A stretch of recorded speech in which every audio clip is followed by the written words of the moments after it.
جس نے پیدا کیا ہے اس کو چھوڑ کے کیسے کسی اور مخلوق کے سامنے جھک جاؤں؟ کسی کی قبر کے آگے، کسی کے بت کے آگے کیسے اپنی گردن جھکاؤں؟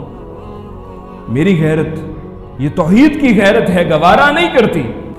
وَإِلَيْهِ تُرْجَعُونَ، اور اس سے بڑھ کے بات یہ ہے کہ میں نے اس رب کی طرف لوٹ کے جانا ہے، تم نے بھی لوٹ کے جانا ہے۔ اس اکیلے رب کو چھوڑ کے کیا میں دوسروں کو الہ بنا لوں؟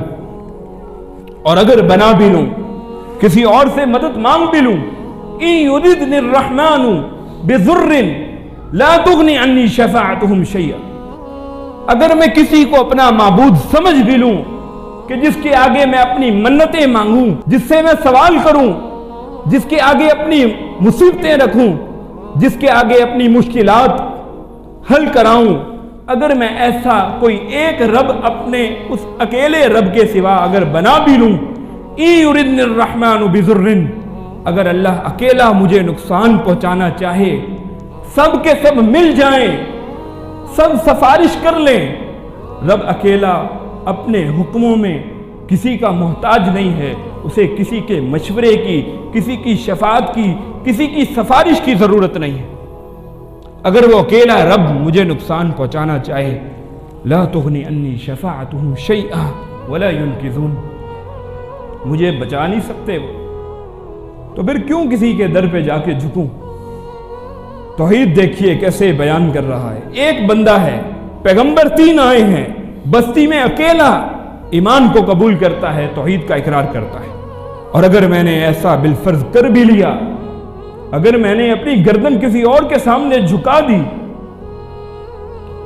تو پھر کیا ہوگا؟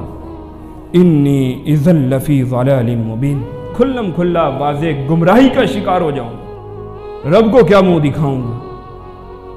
اللہ تجھے بھی سجدہ کرتا تھا، کسی اور کو بھی سجدہ کرتا تھا، سوال تجھ سے بھی کرتا تھا، مصیبت کی گھڑی میں تجھے بھی پکارتا تھا، دعا تجھ سے بھی کرتا تھا، کسی اور کے آگے بھی جھک کے اس سے سوال کر لیتا تھا۔ یہ کیسی توحید ہے؟ توحید تو یہ ہے کہ ایک اللہ ہے، باقی ایک طرف ساری دنیا ہے، اکیلا تنہا مالک، جس دن سے دنیا بنی ہے سب کی خواہشات کو پورا کر رہا ہے، سب کے اوپر اپنے خزانے لٹا رہا ہے، سب کو صحت و عافیت عطا کر رہا ہے، وہ اکیلا ہے۔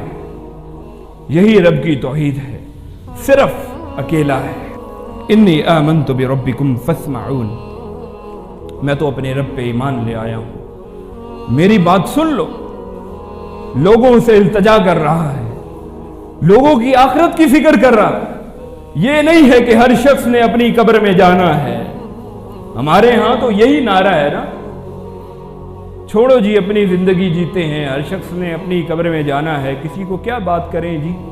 نبی علیہ السلام کی حدیث ہے، من رآ منکم المنکر فلیغیرہ بیدہ، اس کے سامنے برائی ہو رہی ہے، رب کو چھوڑ کے قبر پہ سجدے ہو رہے ہیں، ایمان کی اس کے اندر اتنی حرارت نہیں ہے، فلیغیرہ بیدہ، ہاتھ سے روک لے، ایمان کمزور ہے، نہیں جی حکمتیں ہیں جی، حالات کے مطابق چلنا چاہیے، بالکل چلنا چاہیے۔